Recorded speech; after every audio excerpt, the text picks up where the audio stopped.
Isn't that what also happened in Jeffrey Dahmer, where they had a guy who No, don't bring that up. Don't bring that up. No, like no, it's like Cut it off. Cut it off.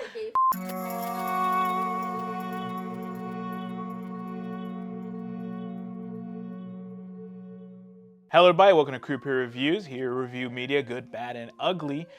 And I'm your host, Bruce, alongside my co-host, Justin. Hello, here at Queer Peer Reviews, we will be reviewing your favorites and not so favorites, films, TV shows, and other queer media. And today we're reviewing, quite possibly one of my top favorite Netflix shows by Neil Gaiman, Sandman. It's time for peak fiction. Yeah, well, the first time it came out, I wasn't too much of, did not read much of the comics, did not read much of those, or who the characters were. But I was definitely interested because I've heard the reviews and I had seen Good Omens, so I knew we were in for something good. Yeah, and one of the big reasons also why it's on here reviewing a Queer PR, because that show is 100% very gay. Yeah. I think 90% of the characters in there are queer. It's very I feel like it's very counterculture, and it's just well done. It's well thought out, well composed. The music is good. The sound editing is good. The pacing is good. The world building is, I love it a lot. Yeah, I love the what they call it, there's the dream realm, and yeah, I think it's the everlasting or the dreaming, something like that. Well, yeah, so because his name is Dream the Everlasting or whatever. I think he goes by different names, but he goes by the Dream or Sandman because he's basically in charge of all dreams and nightmares and sleep and everything. Mm-hmm. And I thought it was interesting. I thought it was interesting focus on that type of certain character. So Dream is basically part of in this world called the Endless, and it has each of sort of its own realm. So Dream obviously has the dream realm. Every nightmare and of course dreams and sleeps go through there, and he's just basically in charge of just watching everything over. He makes the nightmares happen. He makes all these entities. One that is also one that's a lot in the show, the Corinthian, is one of his creations, who becomes kind of one of the antagonists in that show, who decides he just wants to he's like a serial killer when he comes down to the real world, and that's then he's also gay too. There's a lot of that going on over the course of the show where I feel like not a lot of it is explicit. It's not people coming out with big rainbow flags or anything. It's people just kind of living. It feels natural, normal, everything. Just doing the things that they do without any sort of. I feel like there's a little bit of camp, with the Green. What's his name? Green something. It feels a little goofy, a little funny, but it still feels like the things that are happening have weight, and that the show isn't trying to be the stereotypical kids show or anything. It definitely feels like one of the greats. It feels like something that's new, but also has a lot of aspects to it that felt a lot. I know that we talk about things here that are good, and so I hate to bring it up, but I remember being young and watching and reading, what was it, Twilight, and also watching and reading Harry Potter, and it felt like you got enveloped into the world. And there are, shows now that are better for that feeling, but I think that this show, this world, feels really cool, and it feels like you're being invited to something new, and I would say counterculture even, because every character has something interesting going on. Yeah, even the characters in that dream realm as well. The librarian. She keeps track of every book, and every book I think is everybody's dream in a way. I love the personification of death. Yeah, she was. Yeah, she you see a lot in other shows how death is usually this grim, either an old dude or someone in a cloak or anything. Yeah, death here is just this comforting woman who just comes to you and just be time's up. It was just a really fun ride all the way through. Just everything, all the twists and turns none of them felt forced, and none of them felt annoying or weird. They all felt well established. Yeah, they were well established. They felt good, and they felt fun to watch. It was a fun ride. It's a really good time. And the one thing I love too is his one season, but there was I think instead of just being one plot, it was half of the season was one plot, and then it led to the second part of the rest of the plot. Yeah. So it wasn't just one story that was like dragging out. They managed to like feel like, I would say maybe up to 3 stories. Yeah. In one season. It kind of felt like for me, like when I used to read like Series of Unfortunate Events, and I feel like it's like a well-oiled kind of like an antique clock where you have all these different pieces moving together, but it all works and it all feels so good, and you're like, wow, this is like a really nice antique thing. And that's kind of the vibe. And I feel the same way about Good Omens. It was very similar, where you have this like, the characters work well, the story beats all work well, and it just feels like you're on this ride and you're learning new things, and it's just a blast the whole way through. Yeah, and one of my favorite episodes, which you guys should be on the lookout when you watch this, is the diner one. Now, we won't get into much into that diner one, but that one was one of my favorite episodes because, like, all I can tell you is it all took place in one diner for the whole episode, and it was like the most wild thing I've ever witnessed. But it was so like well done. As somebody who was raised Christian, like, the way that this story uses its biblical stuff, like biblical references and things like that, feels fresh, it feels new, but it also feels more, it feels more authentic to my experiences like growing up and like coming to terms with religion and stuff like that. Like Lucifer? Yeah, like the way that things were depicted, the way that things went down, the way that things just in general happened, I feel like it's a lot more authentic to what it would be like. Like, I love Hell of a Boss, don't get me wrong, but that show doesn't feel like a show that's it feels like a show that's just like kind of taking things from religion and then completely recontextualizing them. This show feels like the honest truth that, like, people, you know how people like sugarcoat stuff to make it more palatable? This feels not sugarcoated. This feels like how it would really go to deal with these sort of otherworldly creatures and other, stuff like that. And that is really hard to pull off, and I can give them credit for that. I gotta give them credit for that. Another credit I want to give to for this show is the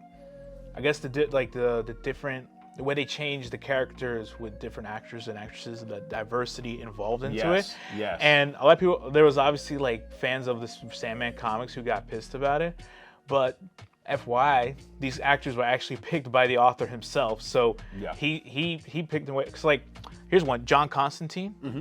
Everybody knows the John Constantine from like the DC comics and all, and known as like the biggest, I guess like the most powerful demonic exorcist. Mm-hmm. In the show, it's Joanna Constantine, played by it was played by the actress from Doctor Who. I forgot her name. One of the characters there is also Desire, who also plays as kind of like this antagonistic force against Dream. I guess I call him Day, right? I don't remember in vivid detail, but it's more than likely.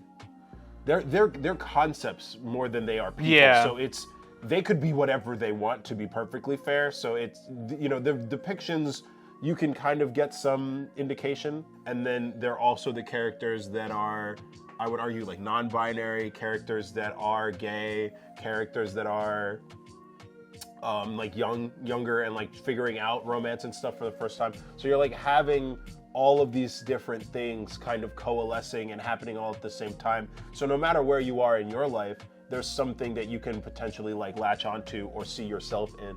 And that, again, is something really difficult to do, and it doesn't come off forced. It doesn't feel like, oh wow, they changed all these characters so that they could have all this forced diversity. It's like, this is just real life. This is like the real world where there are people from different walks of life that are all living and experiencing things and trying to work together to have a life that's worth living. I mean, they're just doing things to survive, and that's kind of the whole show, is this I don't know, this deep context or conversation about life. What he said. No.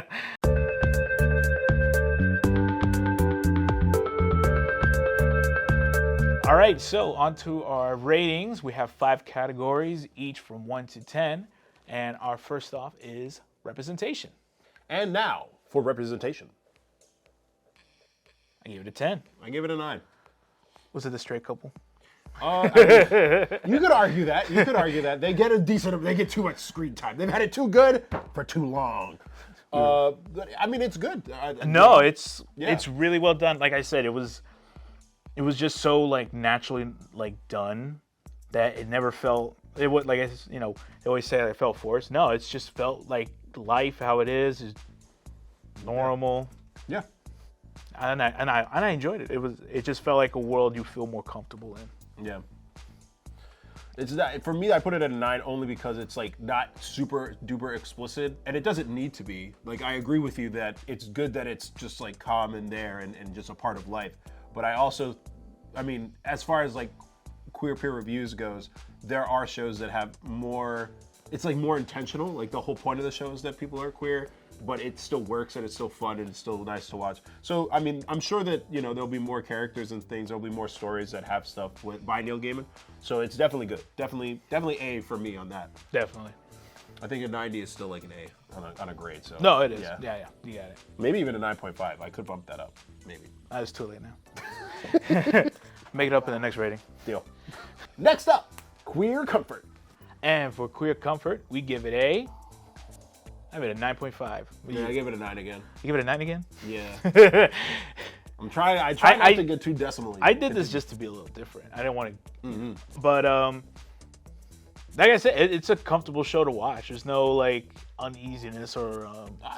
There's a fair amount of. Well, no, there is, but when it comes to like, I guess his characters, no like violence against his characters because they're queer. Technically, no. Technically, it is because they're queer. There's that Corinthians whole thing. But he's also gay too. I know, but like that's what I'm saying. There's that. Isn't that like a stereotype that like gay men are dangerous because they might penetrate you with something? I'm under the impression that there is a stereotype about that, and so that could be agitated by the depiction of Corinthian, which is why I don't give it a full 10. But the other depictions in the show are very good. Let me reiterate this. I say Queer Comfort because of how much representation is in it, and it feels like some characters, not all of them, you can see yourself in the characters. Okay. That should go. How about that? Yeah, no, I mean, I agree with you. The 9.5 is good, and I gave it a 9 because the representation overall is really incredible. And you get, again, not only a diversity of body types, of skin color, of identities and stuff like that, but you also have diversity in the form of different sexualities and stuff. And again, it's so, like, calm and normal and normalized, and that is rare to see in something this good, especially with so much thought and care put into it. But I would say that there are some things that I could see, especially younger viewers might not be comfortable watching it, and that's, I don't know, I want to say that's a part of growing up is learning to deal with that discomfort, but I can acknowledge that it might not be the most comfortable for everyone, so that's why I say 9. And for next up, we got writing. And now for writing. I gave it a 9.4. I gave it a 9.9. Oh, okay. Yeah. It's good writing. I don't know. We've been saying it's good. So I think that genuinely this Neil Gaiman and I like to also thank the screenwriters who also adapted from that book. They kept it how Neil Gaiman wanted it to be. And as for the writing, like I said, this season you had like at least 2 or 3 stories in there, and they both blended in all well together. There wasn't like a quick jump into one. It was just perfectly like melded together into the next one. It's kind of like how it all start, like with how Dream starts, kind of been in the down, and then he works his way back up into power and all that. It was very well done. I do not read very often. I don't normally have the time. I used to work like an insane person, and I'm going to get back into that again. But I took the time to read Good Omens, and I want to take the time to read Sandman as well. And I would argue, and again, I'm not the biggest reader, so I could be horribly wrong here because there are so many books that come out every year, let alone all the classics that I have yet to read. But if there is one thing that I'll say about Neil Gaiman is that I think, genuinely speaking, he might be one of the best authors of our like current day and age. So, I mean, this show is fantastic. The comic is good, and I think the books written by him, like Discworld and stuff, that might be Terry Pratchett, but regardless, they're both incredible writers. Lemony Snicket, I also really like as well. Like, I think they all do this really good job of making worlds and characters that are believable and feel fun to be involved with, be enveloped by. And I think that's really hard to do, especially in this day and age of TikTok with like attention spans of goldfish. It's really hard to like sit down and make something this quality. So, 9.9. Not before. Next up, originality. And for originality, we give it a 10. Wow. Yeah. 10. I could not have conceived this in my wildest dreams. No, me neither. I was honestly shocked because there are many iterations of like the Sandman. I've seen like some few are like what was that one animated film, The Guardians? Yeah. Yep. That was one. I never thought it was such a twist to this one. Honestly, when I saw how the Sandman he looked, he honestly looked more like Death to me than a guy who takes care of dreams and nightmares. It's exactly that depiction that I feel like when you think of Sandman, right? 90% of you watching, right? You think of some like old white dude with maybe like a big nose or like a mustache or a beard, with a sleep cap, and he's just a sleepy dude. He's just a sleepy old man, and it's like, bruh. No, I've guy. seen that shit a million times. Please give me something new. Yeah, and that's exactly what happened. He looks like he goes to Hot Topic. Yeah, he looks like he's the manager at the. He looks like the CEO of Hot Topic. Really, that's what he looks like. But it's a compliment because it was very good, and like to make like the endless. So there's there's dream, death, and then they throw in desire and disgust, and sort of makes them like basically the pillars of the earth. Yeah. Which is new because usually you always think of like, besides dream and death, you think maybe like other pillars. You think of like the 4 horsemen of the apocalypse or something. But this is like a little bit of twist into it. Like, oh, we're gonna change this up instead of maybe desire, and then we got disgust, and then and the combination of also with the biblicals like Lucifer. Yeah, the fact that Lucifer's in it and he's kind they're kind of a main character, but they're also, how do I describe it? The fact that they're in the thing, they're in this story, and they're not the focus is huge. Normally, you would have them be like a super duper antagonist, whatever you want to call it. They're just like kind of sidelined, which is incredible. And don't forget about Cain and Abel's also in the dream. They live in the dream realm where, I think it was Cain who committed the murder, right? Mm-hmm. And he constantly kills his brother, but he comes back. It's kind of a thing. Yeah. But yeah, so there's a mixture of like celestial type gods with biblical gods, and possibly other gods that we do not know are still in that world that we might see hopefully in season 2, which I will enjoy to see. Yeah, that I'm pumped for. That is, you know what I mean? And finally, we have overall. And our overall score? I give it 9.8. I give it a 10. It's just a fun ride the whole way through, and I genuinely could watch it again, and I'm hyped for the second season, and I genuinely want to go out and read the book. All that combined kind of pushed me over the edge. If a show that good can make you want to read the book, yeah, then I think that's worthy of a very high grade. And there's also the 3 specials they dropped in related around the show that Netflix did, which was surprising too, because I thought it was like a 1-season thing, and then I think they announced it. I don't know if it was like weeks later. They were like, "Oh, we're dropping 3 specials episodes." I was like, "Yo, I was so excited." I remember calling you, be like, "Yo, we gotta see these." Yeah. And it builds up to the more the theory. I'm like, there's like all these like mythologies mixed in because when it's in one of the characters they was in one of the special was like what do you call them? Like storytellers. Oh, Greek yeah, god. yeah. One of them was one of it wasn't the Furies, but it was another. It was in one of the. It was a Greek mythology. Yeah, it was a Greek mythology character. Like I said, viewers are gonna be mad at us, but hey, let us know what it was. Yeah, be mad in the comments. But like I said, you got like Christianity, Greek mythology. So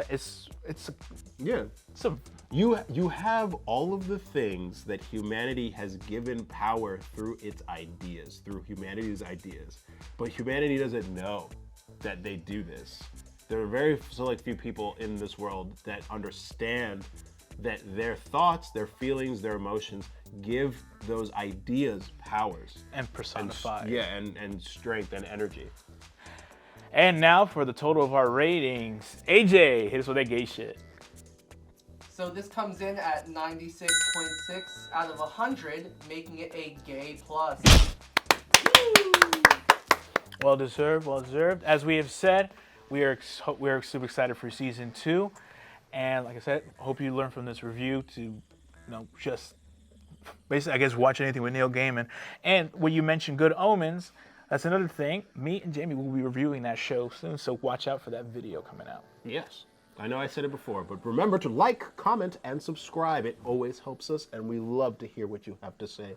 We have links to the Trevor Project down below, and I actually do today. I mean, I've already said them over the course of this. Just do it. I just want to let you know. Just do I'm going to recommend Chainsaw Man. Put it in scrolling in here. It's an excellent time. It's crazy and wild and like high octane. I would also say One Piece. It goes on forever, and I'm not even done with it yet. But there are some in chef's kiss queer characters in there. And then I would also say Pinocchio. Guillermo del Toro's Pinocchio. There you go. It is a phenomenal film, and I'll have more recommendations for you next time. Thank you for watching. See y'all next time.